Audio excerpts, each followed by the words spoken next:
Welcome to Cake Bites, where we go rapid fire with this week's rule breaker. Fast questions, real answers, zero corporate polish. I'm your host, Elizabeth Bieniek. Let's dig in. We're here for Cake Bites with Christian Boucousis. Boo, are you ready to jump in? Ready as I'll ever be. Fantastic. All right, my first question is, what's a common myth you would like to debunk, or one thing you wish everyone understood about your line of work? That being on the speaking circuit and flying everywhere and traveling all the time is not glamorous. It is an absolute grind. I normally get the highest tier of frequent flyer by February.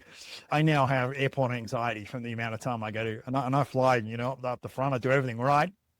But yeah, I think, just constantly being mobile and in a tube, even as an ex-pilot, it grinds you down after a little while. Keeping it real right there.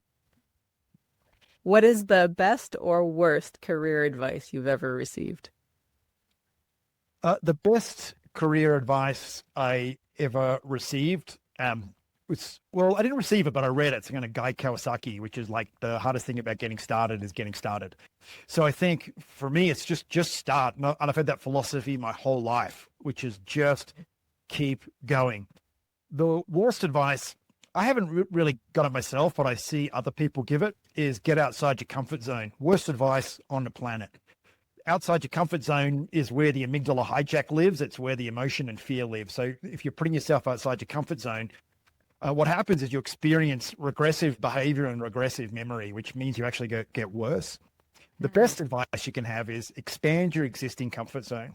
So every day, just do something that's a little bit more difficult than the day before. But if you're outside your comfort zone, understand that you ain't going to learn, get back in it. It's fine. It's okay to be inside an ever-growing comfort zone. I like that distinction. Very good. What is one daily habit that you think has contributed to your success? When I was younger, I would have said the one daily habit was just spending the morning getting across everything and kind of knowing everything, which you sort of need to be as an entrepreneur. But as your business grows, it's a bad thing to be. As I get older, exercise is the key. Yeah.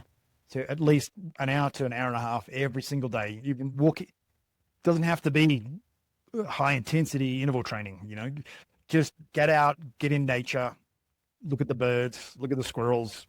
That for me is super grounding and then helps with your sleep. It helps with everything. So exercise 1 hour at least per day, every day, 7 days a week. Fantastic. What do you do when you have an unpleasant task ahead? Do it. Just do it. Yeah. I do because in the Australian Air Force, we call it the SLJ, the shitty little job, the job you don't want to do, but you have to. So the first question is, this is not a good job, but does it serve me in where I want to get to? And then I'll do it. If it's just for the sake of it, okay, like emptying the dishwasher, I do that because it keeps my wife happy and makes life a bit easier for her. So it doesn't becomes a purposeful activity rather than a job that you don't want to do. Yeah, okay. I might adopt that SLJ acronym. Do you have a favorite quote or mantra? Yeah, I have a favorite quote and a favorite mantra. All right. My favorite quote is Nelson Mandela, which is, I don't win or lose, I win or learn. And I think that's very powerful. That's certainly been my experience in life. And my favorite mantra is, nothing is ever as good or as bad as it seems. It just is. And that helps me when I have an emotional response to something, which is right now, this is amazing, or right now, this feels terrible, but this is just a moment in time and tomorrow's going to be a different day. So it just is. It just is what it is. Let's keep going forward. Let's get ready for the next iteration of life. It's very grounding too. All right. How do you rest? I don't like rest. Everybody needs some rest, Boo. Well, sleep. I've been a sleep monster my whole life. I need my 8 hours of sleep for sure. But no, I don't rest. I find it uncomfortable. I don't like lying on a beach. I don't like going to resorts. I don't like any of that stuff. It's just, with ADHD, your brain's not designed to rest. It just doesn't do it. So it's, yeah, resting is uncomfortable, but I've learned over time, and it's like Elon Musk says, it's like when you live a life and you do lots of stressful things, then ultimately nothing ever becomes stressful. So to me, being busy is rewarding. It's exciting. It's fun. It's problem solving. It's being creative. It's just from the minute I wake up, it's like, go for it. Creativity.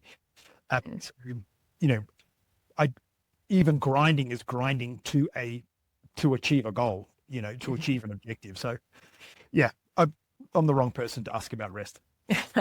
But it's important to call out. Is it prioritizing quality sleep so that you can go, go, go?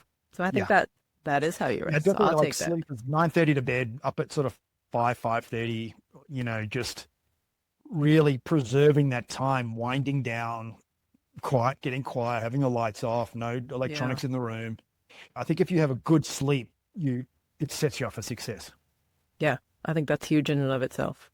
And then my last question, Boo, because this is Cake on Tuesday, please tell us, what is your favorite kind of cake? Well, sadly, the medical condition I'm diagnosed with is an autoimmune condition, and any egg or dairy product causes a flare up in my symptoms, which is like a chronic arthritis. No.